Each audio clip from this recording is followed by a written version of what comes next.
Na mtazamaji, baadhi ya maeneo ya kaunti ya Nyandarua yanakabiliwa na ukame kutokana na ukosefu wa mvua ya kutosha.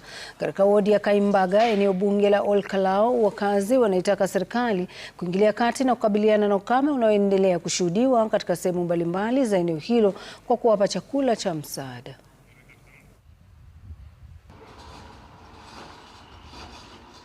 Huku kiangazi ni mingi, mkiangalia hivi yenye kuko.